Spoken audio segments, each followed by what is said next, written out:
Hi ಎಲ್ಲರಿಗೂ ನಮಸ್ಕಾರ. ಎಲ್ಲರೂ ಹೇಗಿದ್ದೀರಾ? ಎಲ್ಲರೂ ಚೆನ್ನಾಗಿದ್ದೀರಾ ಅನ್ಕೊಂತೀನಿ. ನನ್ನ ಚಾನಲ್‌ನ ಯಾರೆಲ್ಲ ನೋಡ್ತಾ ಇದ್ದೀರಾ ಸಬ್ಸ್ಕ್ರೈಬ್ ಆಗಿ, ಲೈಕ್ ಮಾಡಿ, ಕಮೆಂಟ್ ಮಾಡಿ.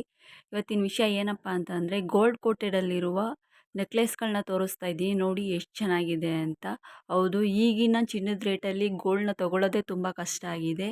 ಈ ಥರ ನಾವು ಗೋಲ್ಡ್ ಕೋಟೆಡ್ ಮಾಡಿಸಿ ನಮ್ಮ ಕತ್ತಿಗೆ ನಾವು ಹಾಕ್ಕೊಂಡ್ರೆ ತುಂಬ ಚೆನ್ನಾಗಿ ಕಾಣಿಸ್ತೀವಿ. ಹೌದು, ನಾವು ಗೋಲ್ಡ್ ಹಾಕೋಬೇಕಂತಾನೆ ಏನಿಲ್ಲ. ಈ ಥರ ವೇರ್ ಮಾಡಿದ್ರೂ ಸಹ ಇದು ಗೋಲ್ಡ್ ಥರನೇ ಕಾಣಿಸುತ್ತೆ. ಹೌದು, ಸಿಲ್ವರ್ಗಳಿಂದ ಮಾಡಿದಂತಹ ಜ್ಯುವೆಲರೀಸ್ಗಳಿವು. ಈ ಥರ ಸಿಲ್ವರ್ ಜ್ಯುವೆಲರ್ಸಿನಿಂದ ಗೋಲ್ಡ್ ಕೋಟೆಡ್ನ ಕೊಡಿಸಿ ಈ ಥರ ನಾವು ನೋಡಿ ನಾವು ವೇರ್ ಮಾಡಿ ತೋರಿಸ್ತೀವಿ. ವೇರ್ ಮಾಡಿ ಹಾಕ್ಕೊಂಡ್ರೆ ತುಂಬ ತುಂಬ ಚೆನ್ನಾಗಿರುತ್ತೆ. ಹೌದು, ನೋಡೋಕ್ಕೆ ಒಂಥರ ಖುಷಿಯಾಗುತ್ತೆ. ನಮಗೂ ಅಷ್ಟೇ.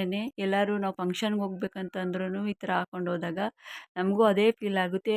ಓ, ಗೋಲ್ಡ್ ಥರನೇ ಕಾಣಿಸ್ತೈತೆ ಅಲ್ವಾ ಅಂತ. ಹೌದು, ನಮ್ಮಂಥ ಬಡವರಿಗೆ ಇದೇ ಒಂದು ದೊಡ್ಡ ಖುಷಿ. ಈ ಥರ ನಾವು ಗೋಲ್ಡ್ ಕೋಟೆಡ್ಗಳಲ್ಲಿ ಈ ಥರ ವೇರ್ ಮಾಡಿದಾಗ ನಮಗೆ ಗೋಲ್ಡ್ ಥರ ಕಾಣಿಸ್ದಾಗ ಎಷ್ಟು ಚೆನ್ನಾಗಿ ಕಾಣಿಸ್ತೈತಲ್ವಾ ಅಂತ ನಮಗೆ ನಾವು ಆ ಥರ ಅಂದ್ಕೊತೀವಲ್ವ, ಅದೇ ನಮ್ಮ ಖುಷಿ. ಹೌದು, ಚಿನ್ನ ನೋಡಿ ಈಗಿನ ರೇಟಲ್ಲಿ ತುಂಬ ಚಿನ್ನ ಮೇಲೆ ಹೋಗ್ಬಿಟ್ಟಿದೆ. ಬಡವ್ರು ತೊಗೊಳಕ್ಕೆ ಆಗ್ತಾಯಿಲ್ಲ. ಬಡವ್ರು ಅಂತ ಅಲ್ಲ, ಯಾರೂ ಅಷ್ಟೇ. ಚಿನ್ನನ ಇವಾಗ ತುಂಬ ಜಾಸ್ತಿ ರೇಟ್ ಆಗಿರೋದ್ರಿಂದ ಜಾಸ್ತಿ ಯಾರೂ ತೊಗೊಳಕ್ಕೆ ಆಗ್ತಾಯಿಲ್ಲ. ಹೌದು, ಈ ಥರ ಒಡವೆಗಳ್ನ ನಾವು ವೇರ್ ಮಾಡಿ ಚಿನ್ನಕ್ಕೆ ಹೇಳೋಣ ಗುಡ್ ಬಾಯ್ ಅಂತ ಹೇಳ್ಬಿಟ್ಟು. ಹೌದು, ಎಷ್ಟು ಚೆನ್ನಾಗಿದೆ ಅಲ್ವಾ? ನನಗಂತೂ ತುಂಬ ಇಷ್ಟ ಆಯಿತು. ಈ ಥರ ಒಡವೆಗಳ್ನ ನನಗೆ ವೇರ್ ಮಾಡೋದು ಅಂದರೆ ನನಗಂತೂ ತುಂಬ ಇಷ್ಟ. ಗೋಲ್ಡ್‌ನ ತೊಗೋಬೇಕು. ಹೌದು, ಗೋಲ್ಡ್ ತೊಗೊಳಕ್ಕೆ ಆಗಲ್ಲ ಅಂತ ಇದ್ದವರು ಯಾರೇ ಆದ್ರೂ ಅಷ್ಟೇ, ಈ ಥರ ಸಿಲ್ವರ್ಗಳಿಂದ ಗೋಲ್ಡ್ ಕೋಟೆಡ್ನ ಕೊಡಿಸಿ ನಾವುಗಳು ನಮಗಿಷ್ಟ ಆದ ಡಿಸೈನ್ಗಳನ್ನ ವೇರ್ ಮಾಡ್ಬೋದು.